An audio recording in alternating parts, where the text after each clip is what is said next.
Hi friends, David here from Learn Stage Lighting, and what do we have with us today? Is it a bird? Is it a plane? No, it's a brand new light that we want to look at. And when I tell you who makes it, you might be surprised. Stay tuned.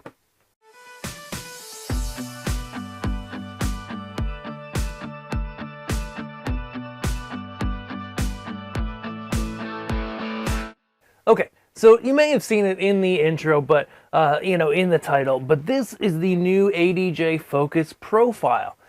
Sure, it might seem like something from ADJ's sister company, Elation, being that it is a really well-equipped 400-watt LED, and we'll talk about in this video why that matters and also why it doesn't matter.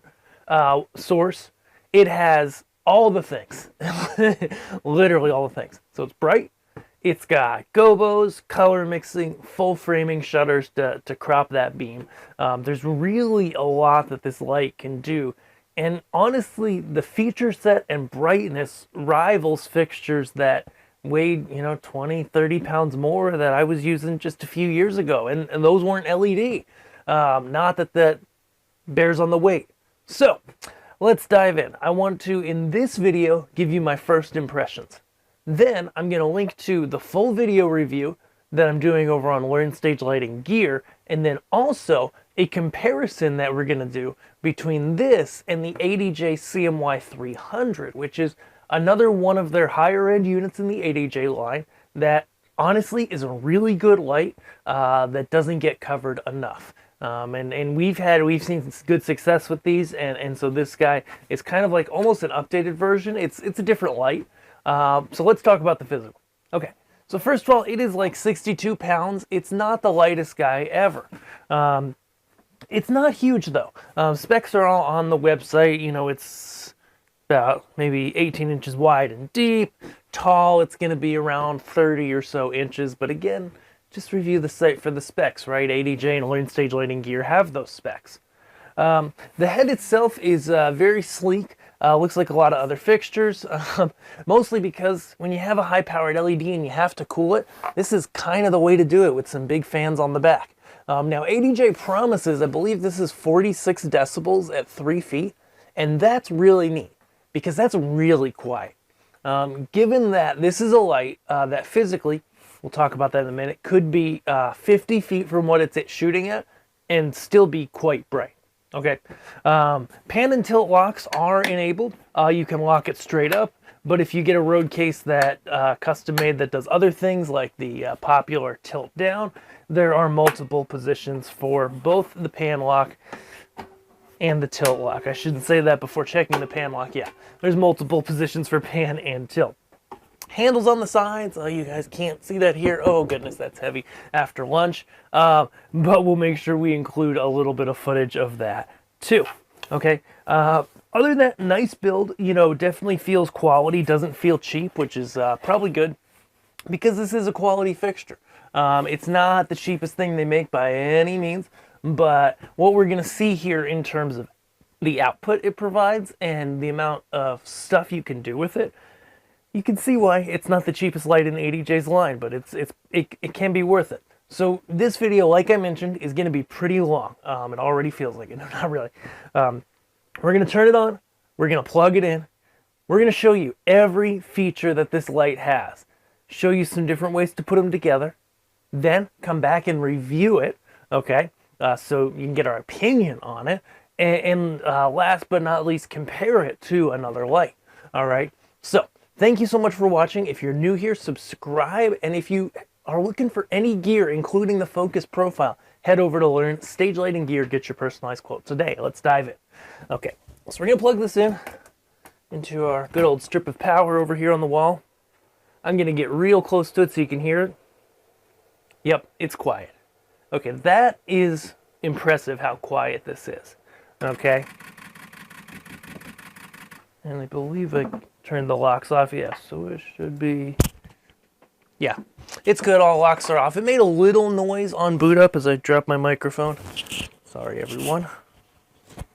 So it's going to do a homing sequence.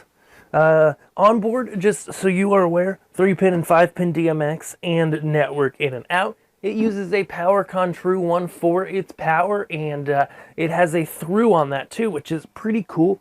Not something you typically see on lights that are, 500 watts when you add up all the power, 400 watt source. But it's nice to know you can chain a few of these together, or at 208 volts even more, because I assume it is auto ranging. Yeah, it's an auto ranging 100 to 240 power supply. Now I'm out of the frame. So it's going to do its reset. It's indicating that to us here on the screen.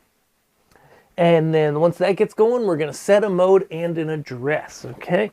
So while that happens, and it is super quiet as that happens, I'm going to head over here to Onyx. You can see me right now, but I'll turn that off in a minute. And I'm going to patch it. And as we get into it, the screen works nice. I know some people don't like these buttons that they have because they're not a physical button. They're kind of a touch thing. They don't like press in. But on this unit, they're very responsive. So I really don't have any issue with them. Let's go ahead and find a DMX cable now. Plugged it in, home's right away. I'm just going to pull it forward on my table here. And now the fun begins. Now, usually when I document features like this, just make sure everything's rolling. When I document features like this, I'm going to go ahead and turn down the brightness on me. Because what I like to do is I have my studio lighting, which is pretty bright. I think it's about 60-foot candles. And I typically turn that off behind me. We'll mostly show the main camera. I typically turn that off. But in this case, I am leaving it on because this is a really bright fixture. So we're going to see, even though it's a small space, we're going to see what it does. All right, so I'm going to bring it up to full, and I'm going to end up dimming it down a lot. I can tell you that much. Because if I take it here, watch this, and then we zoom it, go all the way wide. A little bit of zoom noise if you go fast, but that's nothing abnormal. They chose allowing it to move fast to be the key. And so I'm just going to turn this down because if I don't do that, it's going to blow out so stinking bad. All right. So now we're going to tilt it. Find a spot where we can see it really nice. Now, first impressions, just looking at it here, is this is a really nice beam. Let's go ahead and run the focus on it. So I'm going to go all the way on either end. Center. And you can see there isn't any like color fringing or any funniness going on there. The focus is really clean, really clear. It always is good. There's nothing funny going on with the colors. Thinking of colors, let's go with the CMY. Okay, cyan. Magenta. This is what always blows me away with modern CMY systems. Yellow, and then there's a CTO filter. Warming all the way up to 2700K. And on the color wheel, there are some brighter versions of red, green, blue, yellow, a CRI, and a CTB. And that actually brings up a good point.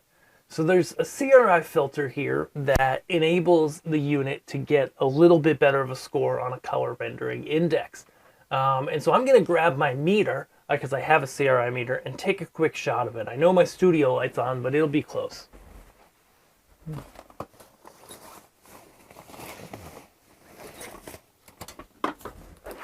Unplug my studio light for a minute, grab the old meter. I am using the Seiconic C800U. For most people in lighting, this is way more meter than you need, but it helps when working with manufacturers to get a really great color sample. Okay, so we got this guy. Once it boots up,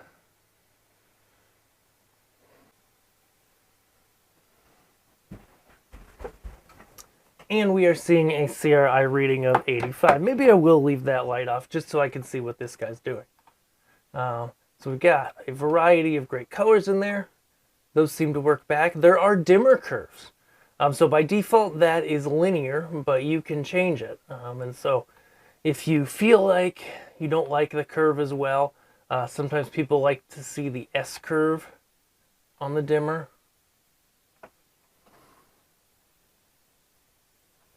It can kind of help smooth out the bottom end, especially with LEDs. Honestly, though, let's just take a look here, feature by feature.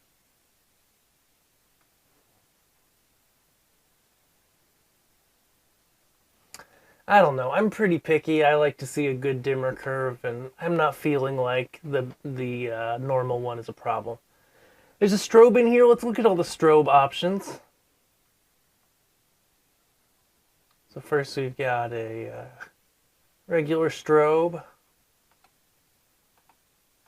Then we have a pulsing strobe. Different speeds. Then there's good old random strobe, which strobes randomly, and of course if you have a bunch of fixtures, it would be random across all of those fixtures. Open that guy up. There's also some different dim controls and mode controls in here that I'm not going to mess with here. Let's get to the important stuff. Okay, so next we've got Gobos. There are 2 Gobo wheels, and both rotate, I believe. So let's take a look.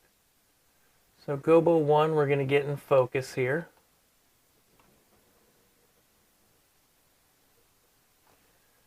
Okay. The Gobo images in the current profile don't quite match up, but that's okay. So this first one is going to look real good in haze. In a few minutes, we'll actually plug in a hazer and get a little bit of haze going on. That one's a good projection. That one's a decent projection, especially if you focus it.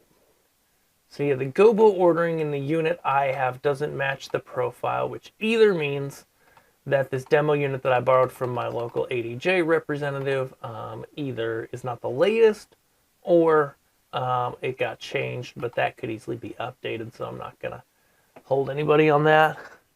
Gobo can rotate. Awesome. Let's just open that back up. Gobo wheel 2. I'm going to focus it. Nice. Nice circles there. Leaf breakup. Ring star. I don't know what I'd call that. Kind of looks like an emoji. Cool little plus. The cone, we like the cone. Pasta. I've always called that Gobo pasta. Like, I forget what kind. I just ate pasta. That might be part of it. And then you get Gobo shake on them. And then... oh, and then we have an animation wheel. No, so the second Gobo wheel doesn't rotate, which is very normal. So next we have an animation wheel. So I've popped that in, and I'm going to go ahead and focus it.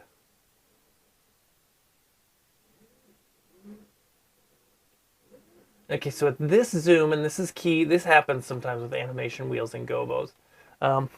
All the way zoomed, I can't quite get that sharp in focus, but I bet if I decrease the zoom a little bit, yeah, it'll come sharp in focus. And that's, you know, that's something that they have to do to not make the head huge, and I think it's okay. Most people generally keep the wheel soft, the animation wheel, so I think that's totally cool. Okay. Back to our friend, the animation wheel. So it's indexing, but even better, it's rotating. I just have to say, you know, let me get on my soapbox for a second. When you have an animation wheel in a light, oh, if I'm in focus, woo, I'm here. When you have an animation wheel in a light, I think it always needs to move continuously and be able to do that without stopping or going back and forth. Because then you can make those water and fire type effects in a light and do it without causing problems. So let's take a look here. I'm going to bring in a little bit of cyan here, just talking about a water effect.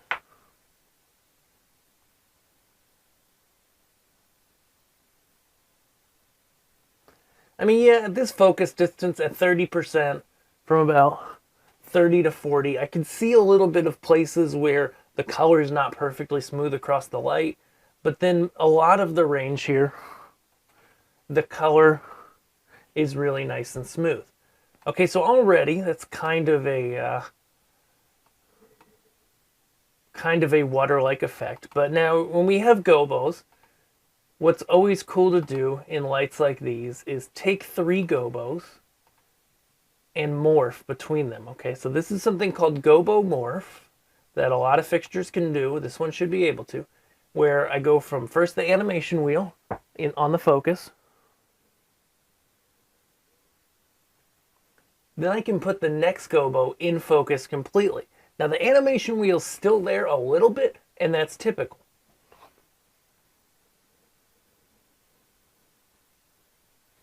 Then we go to the next gobo. This is the rotating gobo wheel, and it's probably a little further away, so there's a little more separation from the other two wheels in the focus plane.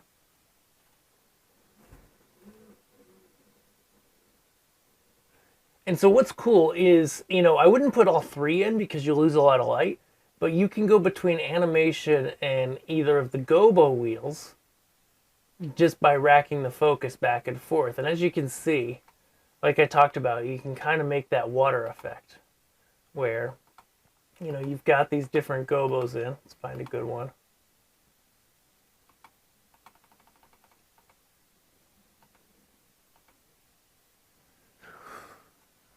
Where that looks like water. I don't know how good it looks on your screen, but you put that on a set piece or something, boom, water effect. Especially, you can start to rotate the gobo a little bit.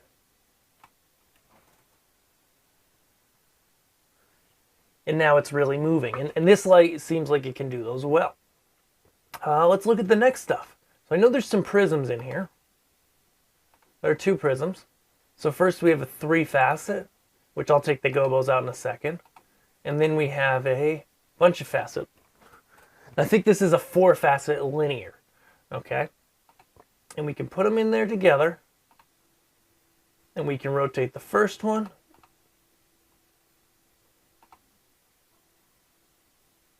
There's the second one. Okay, so it looks like, let's just stop the rotation. If we try to put both prisms in, we can only put one in at a time. So they must be on the same wheel, even though they have different channels. Again, not a deal breaker. It's a decision that was made. It makes sense for this type of light. It's not a beamy effects light where you might want to combine the prisms together. But they do both rotate. So the linear one like this, rotates and really spins through the air.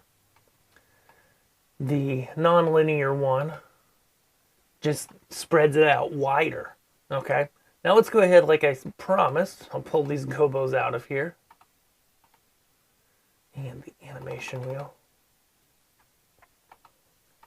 And then we'll bring down the intensity so you can see it better. So there we go. First prism, interestingly enough, let me focus this a little better. There it is. So first prism, boom, spreads it apart. Might be hard to see, but it kind of spreads it into a bunch of like Venn diagram overlapping circles. Second prism is 4 circles wide. Okay, and the main thing here is not necessarily for beams, but for projection. Though it should look good in the haze, and we'll plug that in a second. The last thing we've got, and this is the cool part, right, is the framing. So the framing, let's go magenta. At this focus level 2, you really don't see that color fringing at all. It was really just at that gobo focus where the color was a little uneven, between 30 and 40%. The magenta, at least, is really solid.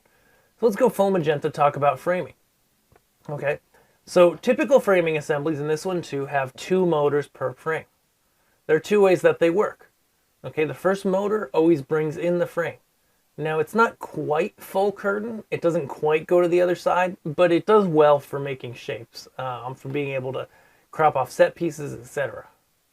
And so what you get is you get a 1A and a 1B, and what it looks like is, so the first one, so it looks like this one, this type of framing assembly, is a 2-motor assembly where the 2 motors kind of push and shove each other like this, okay? The other kind you can have, if I stay in the shot, is one's kind of in the middle and the other's like a tilt for it. Neither right or wrong, they both exist, they're both fine. So the framing shutters are very fast and responsive. Go to 3. Ooh, they're labeled. Now, in a lot of fixtures, you don't see stuff labeled in the fixture profiles. But what you can see here is you can really make some great shapes, focus it on just what you want. And I love that they did label it. Of course, top, bottom, left, right is going to depend on how you hang the fixture. But let's go take a quick look if this light has a front arrow on the bottom. Some lights have an arrow on the bottom that tell you where the front is. Others do not.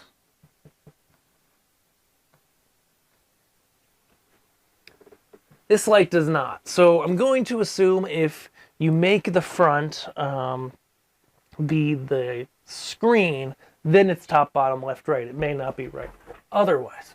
Okay. Let's see. Do we get everything? Oh, so then the framing can rotate. So I don't have my thing centered. I don't have my shape centered, which is why it rotates funny like that. And then there's some macro controls. Oh, and you can slow down the speed of the framing too. So if your cues go fast, you can still slow down everything to a minimum. Kind of interesting. Okay, so now we've taken a look at everything this light has to offer. So let's clear, turn on some haze, and take a look at how this guy performs in haze. Okay, so we're just unplugging that guy. Let's bring this guy's intensity down again to like 30%. And now we can really see what's going on. Okay, so even just a little bit of fog in the air, get a little bit more. You can see it's really not thick around me. We see a really nice beam out of this guy. We're going to pull it down even further. And then we're going to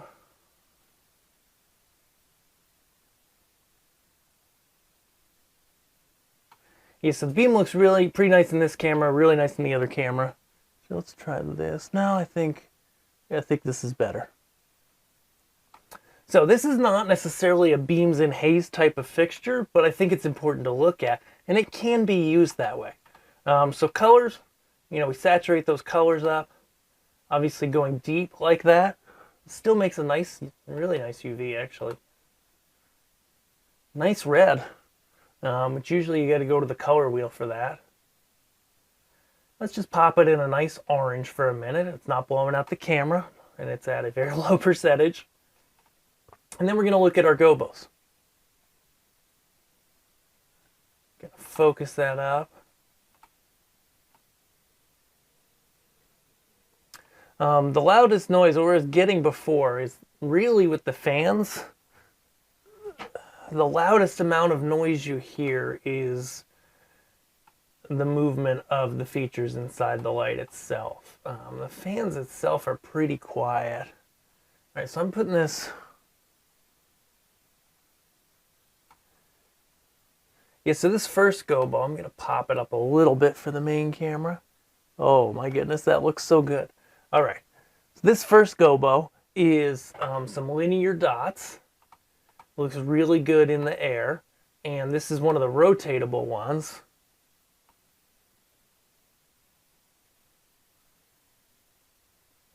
Looks really nice rotating on the focus profile.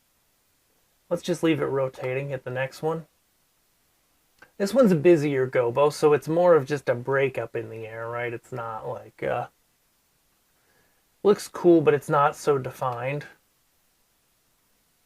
Same with this one.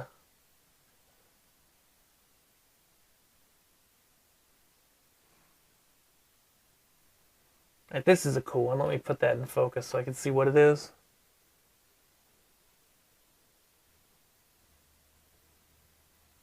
Oh, this one was like squares in a row.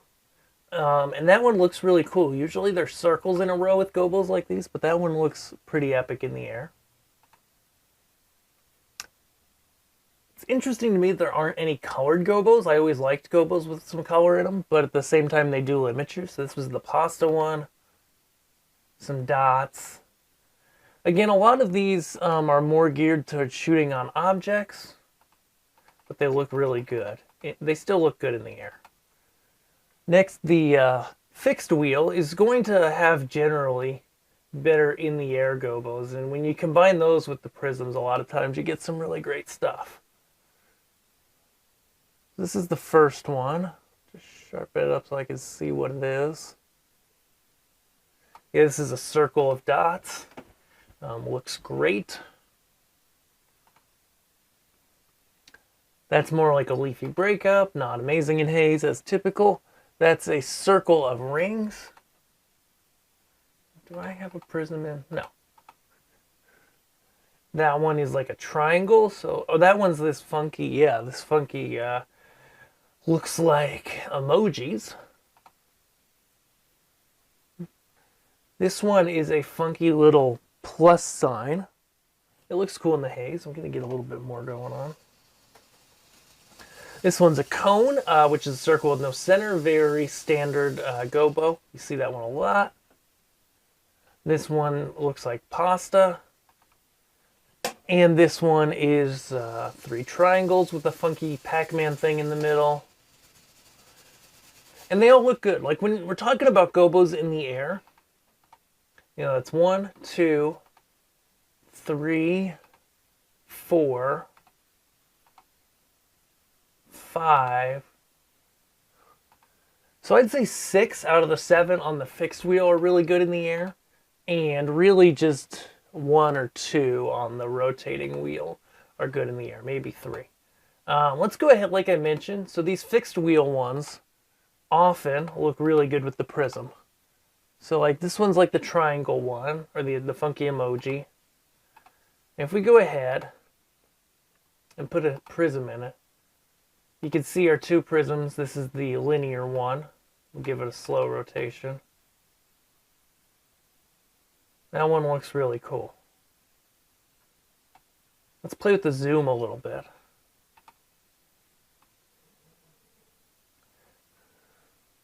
The zoom really makes that prism come alive, huh? You can really see that there. Narrow, not quite as exciting, huh? Let's go ahead and change our color just for kicks. Go green.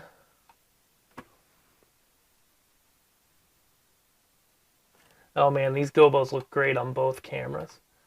So obviously, you get a lot out of this. Framing's not typically used with the Gobos, but sometimes they are. Oh, and one last thing, we'll look at the animation wheel. So get that guy rotating. And you can see it really gives you like a page-turning feel almost, especially once we get it actually in focus.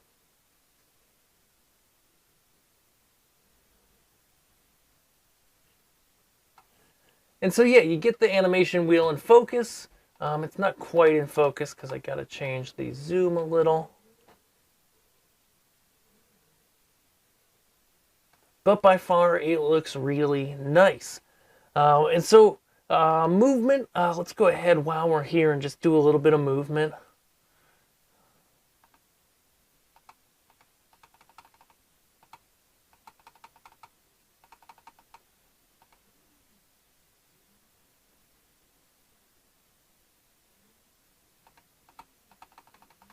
Let's do like a figure 8. It moves quickly. Seems to move consistently. And it seems like when I stop it, though it's on a road case and it's not super secure right now. It comes to a smooth stop. And it really doesn't bounce at all when it stops. And that means that they size the motors inside the head really well for the moving head itself. So if you like this, if you're interested in the Focus Profile, go ahead, check my full review over at Learn Stage Lighting Gear. We'll link to it here. And also check out my comparison with the ADJ CMY 300. 300 watt versus a 400 watt LED. How much difference is there? We're going to show you. Check that video out here. Thanks so much for watching. And if you're interested in purchasing this, if this light sounds like it's up your alley or you're not sure, let us look for you. Hit us up at LearnStageLightingGear.com, request a quote, and we'll help you find the best light for you. Thanks so much for watching. Have a great day. We'll see you in the next video. Thanks.